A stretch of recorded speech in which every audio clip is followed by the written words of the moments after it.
Hello, welcome to the International Wingship Association weekly interviews. And today I'm talking with Charlie Bogue, who is the Marketing Director for Wind and Wing Technologies, based over in the States. And welcome, Charlie, to the interviews. Thanks so much. Thanks for having me. I'll give you a little background. Charlie's background is in business management and also sailing. He joined Wind and Wing Technology back in 2014, and that's based down in San Francisco. And Charlie is also currently one of the IWSA Executive Committee members as well. So thank you for coming on to the committee as well. So Charlie, without further ado, I'd like to go into your presentation. So I'm going to hand over to you, and I'll talk to you in about 10 minutes. Great. Thanks so much, Gavin. Okay, so I will just share this here. All right, thanks so much. Yeah, as Gavin mentioned, I am Charlie. We are Wind and Wing Technologies. We're based out in California, and happy to be here today. Give you a little background of why we're here and what we're looking to solve. The problems are pretty well known at this point, that the costs in maritime shipping are going up, and that includes fuel costs. So current fuel costs are on the rise. Low sulfur fuel, which came into play this year, is also more expensive, and future fuels will also be expensive. So there's a host of just fuel related costs. And then there's also the cost of decarbonization as a goal for the shipping community. It's only going to get harder. There's more limits, restraints, measures being put in place that are increasing the costs, such as possible carbon taxes, other levies. So to do business as a shipper with the same existing fleets will become more expensive. So we are a company that has tried to solve that and come up with some solutions. And one thing we'll talk about today is that there's a variety of solutions available, although they are largely permanent, expensive, or they require a new build in order to provide their solution. So it doesn't really help the existing fleet of shipping today, which is really where our focus is to get results quicker. So what are we looking at? We've designed what we call a cargo wing unit. So these are patented wing, these are autonomous wings that are stowed within a standard 40-foot shipping container. The idea here is that you would have multiple units. You could put them on a variety of vessel types. And the big difference is that they are modular. So these can be installed or removed using existing port infrastructure and cranes and so on. And they can actually be stowed in inclement weather. And then they can be used by charters and ship owners on an as-needed basis. So it could be depending on the route or on the conditions where they would like to see some benefit. To give you a little background of how we got here, these are some demo vessels that we have done in the past and also currently have. This is what we call our wing drive technology out in San Francisco. And we ran originally geared only at ferry vessels. So we came up with this fixed wing that's an autonomous wing. The boat on the left here was a donated vessel that we partnered with the state of California. And we ran on ferry routes for 6 months, studied the benefits. And this is essentially a hybrid system where you're getting propulsion from the wing, and then you have, in that case, a diesel engine in the hull. And as much power as you get from the wing, you're just using that much less fuel when you're driving the boat. In the annualized figures, we did a report, and it was compiled at UC Berkeley, and the annual result was a 40% reduction in fuel use using this wing. So big numbers. And quite substantial reductions. That includes days with no wind, mornings with no wind, and so on. So it's got all that baked in. The second vessel there with the sort of green and gray is our current demonstration vessel. This is now what we call our second generation. It goes twice as fast. The wing is twice as powerful, and it's actually a zero emissions demonstration. So it has a 75 horsepower electric motor inside as well. What we've essentially done with the cargo wing is we're taking this autonomous wing package and putting it together into the cargo wings so that we're using the same core technology, just in a more applicable setting for shipping itself. A quick shot at competition, because it's worth mentioning. You'll see there's a variety of solutions on the left here. Some of them are certainly you know, due some respect. Flat rotors get a lot of play these days, as well they should. But largely, all of these solutions are either permanent, again, or expensive. And they actually have a business model problem, because that means an owner has to pay the capital expense to install them, and yet not every user may see the benefit, or they may not be paying the fuel costs, so they don't get the fuel savings if you're the owner necessarily. Typically, that's a charter's expense. So what we've done with the modular solution is we've fixed that, where it becomes instead of a CapEx, you have an OpEx, meaning operating costs. So users or charters who are actually paying the fuel also will see the benefit by installing our system. In terms of wind propulsion as a market, sometimes we get asked, you know, is this a real market, or is this something that we're just trying to create, and so on. But in fact, over the years, it really has become a market, and to the point that the UK Maritime did a review in 2019, and their report states that the wind technology market will be in the hundreds of millions during the 20s here, and growing all the way to $2.5 billion market per year by 2050. In terms of installations, we actually know that there will be 14 installations on large-scale ships by the end of 2020. And we know conservatively through industry knowledge that there are contracts being discussed on a conservative level that will take this well over 100 within 3 years. And then you can see it quite quickly goes up, you know, to 400 plus. Some of those installations happening right now, worth mentioning again, Norse Power does flat rotors. They've raised substantial money from investors, and they're on a number of different vessel types. So you can see that wind propulsion is not just being applied to one specific type of ship. Wallenius Marine is doing their wind-powered car carrier. Clearly, you can see from the picture, it has a large wind element as well. Renault is doing a contract with, Renault is with Neoline for 2 car carriers going across the Atlantic. So these things are happening now. This is a true market. For us, we see a market for cargo wings being on container vessels, but also barges as well. These are some testing markets on the right, these 2 circles that we'd like to see. The state of California, and we've got a possibility to put some test units out to Hawaii and back to monitor the reductions. And then on this testing track too, what we really would like to do is we look at autonomous shipping as well, because that's a bit further out, but it is the future in many respects in inland shipping and coastal shipping and so on. And not autonomous is always thought of as just a pilot-driven control element, but you could also, when you include wind, you could actually come up with a fuel autonomous vessel. And that's a real game changer, because now you don't need to go refueling. You can actually just go wherever you need to go, and you can do it from a desktop one day. So we hope to showcase that. We see these cargo wings having a role not only for the existing fleet, but actually leaping into the future that way as well. As a company, we just take a revenue projection. We are still in the testing phase of these cargo wing units, but we feel really well positioned. We have strong IP, and where the market and the preparation is, the way that the market's changed in the last 3 to 5 years, we can see some rapid growth, very, very possible in the next, say, 3 to 5 years. Again, this is a bit of a map of how we would get there. Our next step, we've done third-party testing, we've done wind tunnel testing. We have a report out of an institute in the Netherlands, and everything basically points to us putting full-scale units into the market and then growing from there. So I'm going to kind of wrap it up there, since we want to keep it to a good time frame, but this is who we are. You see my pictures on the left there.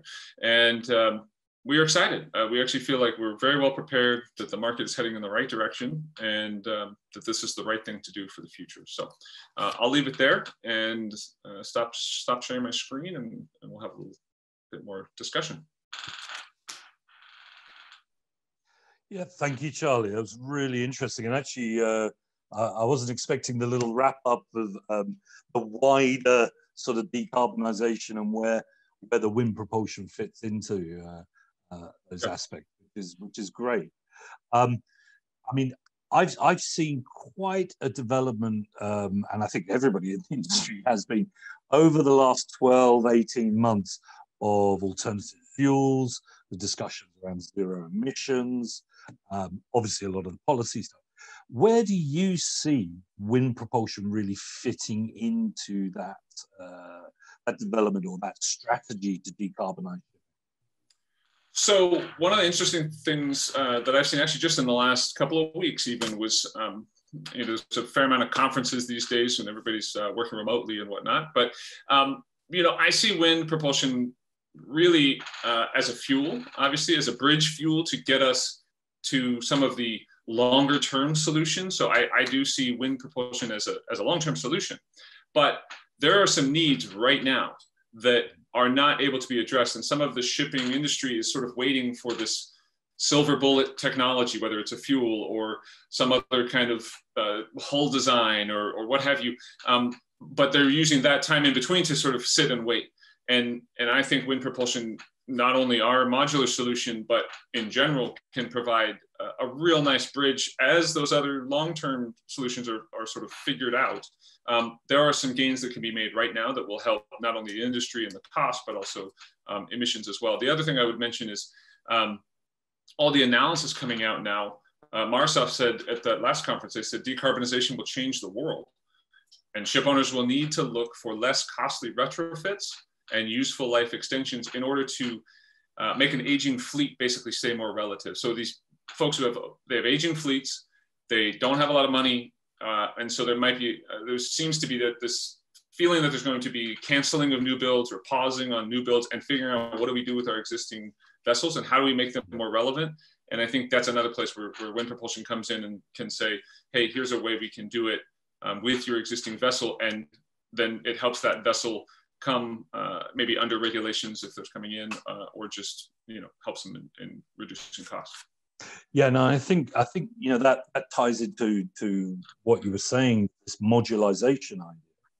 I mean, right. the ability to retrofit quickly, to kind of that plug in, plug out alternative. I mean, that option, that seems to be a way to get wind into the market quite quickly with virtually or very, very low entry barriers. Have you done much analysis around that, of how much quicker we could see the uptake if it was modularized?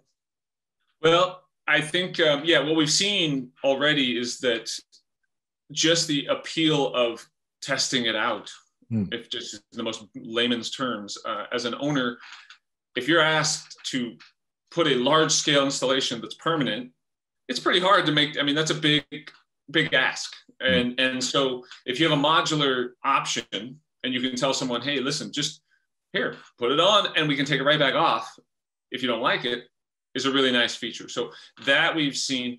And then the other comment that I just had in a talk with an investor the other day that said one of the other benefits of modularity, which is certainly worth considering, especially when we think of Poseidon principles and the ability to get money at a better rate if you're using lower emissions technologies. But his point was that also you don't lose the asset if you're the investor or the lender. If you're modular, you still retain control. So if we can retain control of that asset, we're now, say, leasing it out. But from a lender standpoint, they feel better because you still retain that piece of product. Whereas if you install it on one ship, it's on that specific ship basically for life. And so as an owner, all of a sudden that asset is kind of gone because it's now on the ship that belongs to somebody and you can't really do anything about it. Whereas if you have a modular piece, you can get that piece back if you need to. Oh, no, makes a lot of sense. And I think, I think we've seen some elements of this creeping into the designs of ships and the thinking in the industry. But I think, the leasing model or even a rental model could be one of those sort of low-hanging fruits or one of those easy wins to actually bring these technologies in. Yeah. But it's really interesting about the retention of that asset. I think that's an interesting area. Now, I know that your company is based in the US. You spend quite a bit of your time in Europe. Yeah. My feeling is that there is quite a different take on decarbonization and wind in particular. But I'd like to hear what your take on the situation in the US or North American market, and the situation we're seeing developing in Europe and also in Asia. Yeah, sure. Happy to share. I think it's interesting. So I would say in the United States, it actually has kind of come down to almost a state level thing. So we have this interesting breakdown of sort of United States as a whole and then the states, right? It's also a matter of volume, how much shipping is really being done that applies in our case on modular container ship type of thing. All the feedback we've had from, say, the Mississippi River and Midwest and all of that kind of central states area is it's quite antiquated. And the openness to change is I could just say not that open. So that's an issue, right? And whereas if you go to inland shipping in the Netherlands or something, I mean, there's way more traffic, and B, just an open sort of, they're truly affected by climate change, and they're truly affected by sea level rise in all parts of life outside of shipping. So there's just a built-in awareness of, wow, we really got to deal with this. And so they're kind of open to more technologies just from a cultural standpoint almost. Sort of trickles over to California, I mean, where we are in San Francisco, much more open-minded. And so that's how we've been able to partner with the state of California. So that's where we found the most traction is on a state level. And I think that's really the key is finding like-minded partners, right? It's like anything, and going that route. So we've been able to have a strong partnership with California, and that's also clearly a strong trading partner in terms of shipping and just activity going over to the Asian markets as well, bringing goods back to the States. So it's an access point that works well for us. So that's why we think we can, have the relationships to get on to, say, going out to Hawaii is the shipping. That's obviously not the Asian markets, but heading in that direction. That California coast is way more active than most any part of the States. So yeah, that's what I would say. I think what's happening is people in the industry are not being forced to change as fast in the States.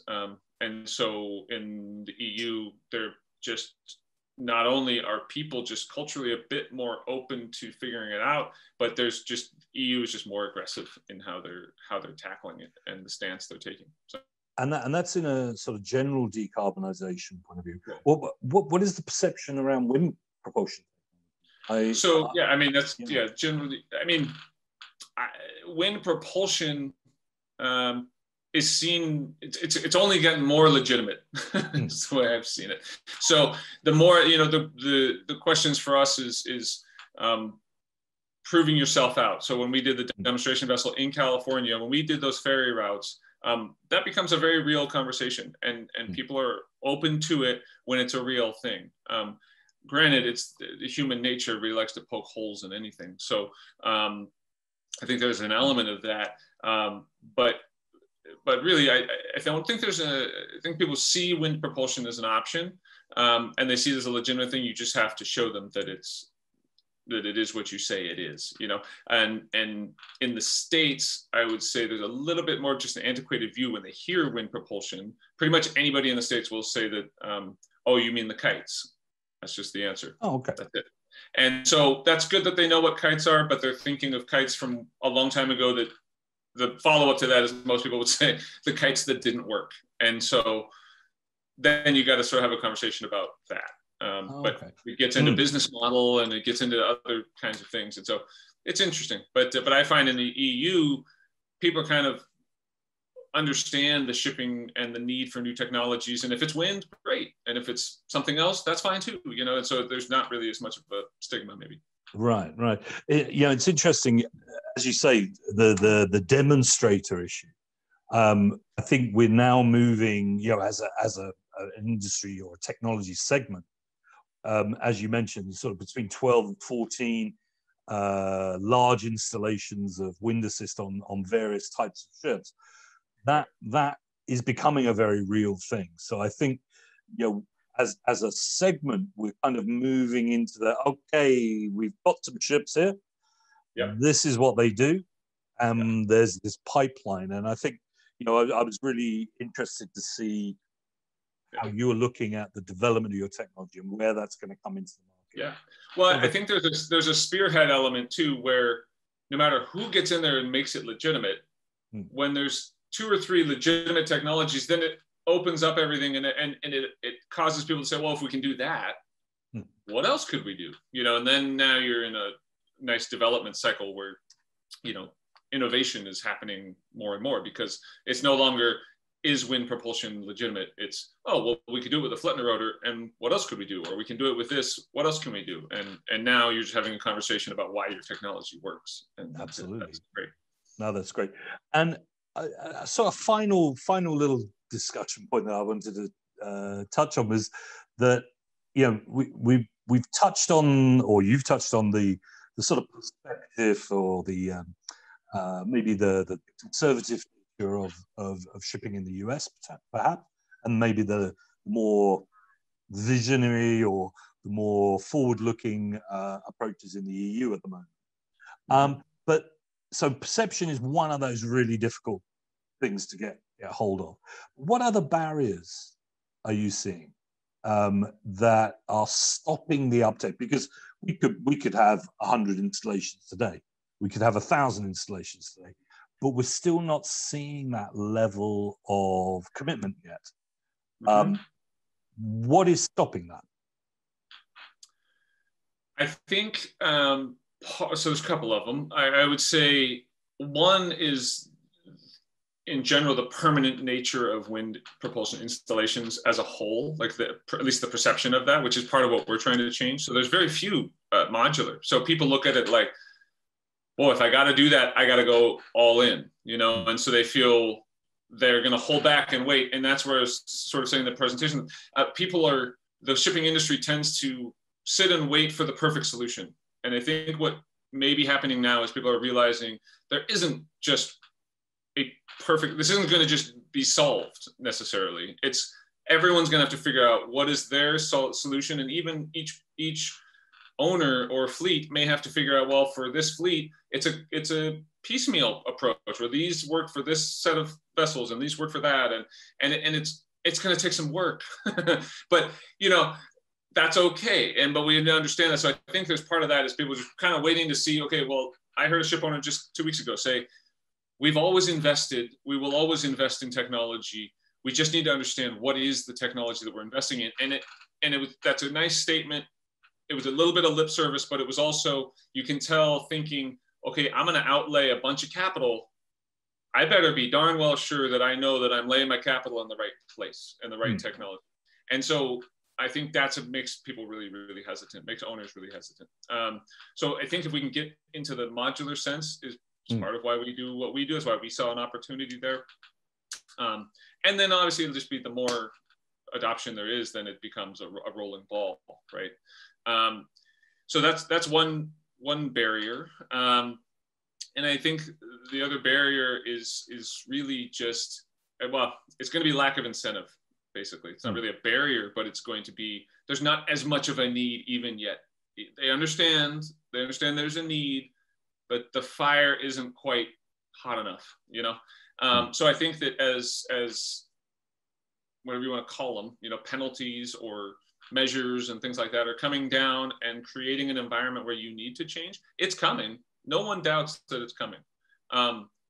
But then even more and more, the conversation turns into like, oh, okay, now we really, when we have to, well, let's have a conversation. And that relates even to, like, I think I mentioned this a second ago, but the Poseidon principles in financing. So even just on a cost level side of your money is going to cost you more on an interest rate or whatever it is, keeping it simple, you know. So if your money is going to cost you more, but it won't if you involve these technologies, that decision gets a lot easier. Because at the end of the day, I tell people all the time, you can save the world, but if you do it at twice the cost, nobody cares. Like, it's unfortunate, but it's a big part of the business.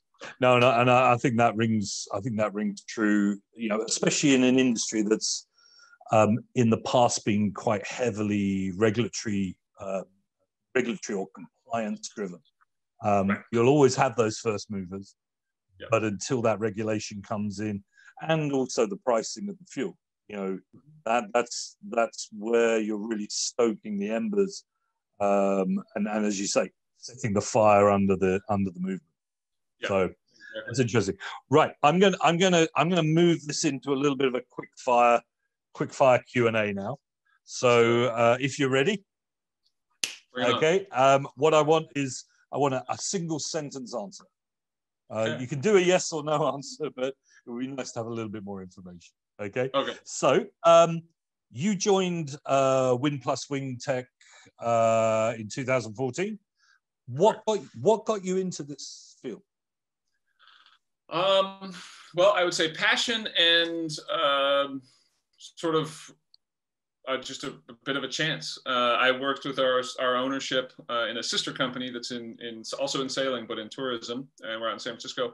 And then was exposed to this project, and it's just ticked a lot of boxes for me, from my business and marketing background to sailing background to being a father with kids and a future generations. And there's a lot of reasons why it makes sense for me. So okay, great.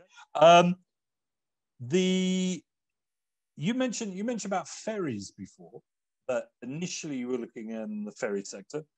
yes. Now you're looking in the cargo or container sector. Which segments do you think have the most potential for the system? Potential, I'm going to say shipping, the cargo wing, just given the market. And we do still actively work in the ferry world, and we have interested parties.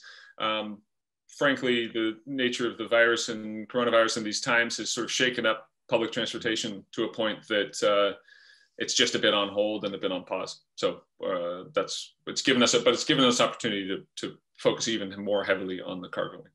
So onto the cargo, and you see container ships rather than bulkers or tankers, for example? At the moment, yeah. I would say we see containers, but also the versatility of barges and smaller vessel types that can take even a containerized, even if it's not a container vessel that carries multiple containers, it could be on a bulker and it could still be a container that's welded on. It makes a very nice sealed unit that's movable and so on. So just the nature of it is very sort of flexible. But we also have a strong belief in the future of the autonomous shipping as well. So I really see a future there. Yeah, and I actually took your point very much about the fuel autonomy as well as the operational or the autonomy from a technical point of view, which is really interesting. Okay, I'm going to ask you two very quick ones. Carbon footprint. You were talking about saving the world. Have you calculated the carbon footprint of your system? We don't. We've not done a specific carbon footprint at this point. We certainly plan to, and we would like to. We're just early on in the process where we're not at the economies of scale that we can say, okay, this is the only footprint. But we are making efforts such as, we anticipate reusing containers, for example. I mean, these are going to be utilizing materials that are out there. It's going to be a very robust sort of commercial grade level. So these are not,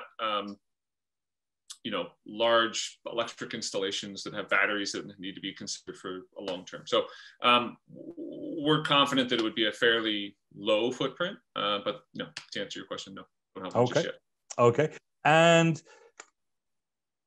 difficult one, maybe. If you could change something over the last 2 to 3 years that you've done in respect to your system or in respect to your business plan or whatever it may be, within your approach, the last couple of years, if you could change something in hindsight, what would it be? It's a good one. I would say probably if we could have put real, sort of jumped sooner with full-scale units earlier on to sort of be having, it makes the conversation fast forward to be more about the units and how they might be improved or how they work. But we are where we are, so we're comfortable with that as well. Okay. Well, thanks for that. I'm going to give you a 1 minute wrap up opportunity. So take it away. You've got 1 minute starting now. Okay, great. Well, for anybody watching, I just want to say thank you for taking the time out of your life, first of all, to watch this. We all have lots of competition for our attention, so thank you for that. No, you know what? We're excited to be involved. It's always a learning process, and we actually feel very excited to be where we are and be working on the things that we're working on. As much as there's challenges in the world, we see wind propulsion as really coming into its own and feeling like it's arrived, and we are excited for that ride as well. And there's a lot of work to be done, and there's things to work on in the world. We all have lots of challenges, but we feel like this is something worth pursuing. It's the right thing to do, and we hope to see lots of wing units out there in days to come. So, thank you. Well, thank you very much, Charlie. I'd like to echo that comment and that feeling that, you know, it's there's a huge sort of momentum building now behind the technology, and of course behind decarbonisation as well. So I think we're maybe heading over the next year or two into that kind of perfect storm. But thank you very much, Charlie Bogue from Wind and Wing Technologies. Really appreciate you giving up your time to make this recording and joining me. And I hope in the future, when we come back to remake this, you know, there'll be some really interesting additional bits of news that you can share with us maybe in about 12 months' time. So really looking forward to that. I'm sure there will be. Thank you for having me. It's great. Thanks very much. And to everybody who's watching, you know, thank you for tuning in for this weekly interview. Of course, there will be another one next week. If you do have any questions, then I'm sure Charlie will be more than happy to answer those. And if you have any questions relating more widely to the wind world, then please contact me, Gavin Allwright, at secretary@wind-ship.org, and I'll be more than happy to get back to you with those. Please stay safe and fair winds to you all. Thank you.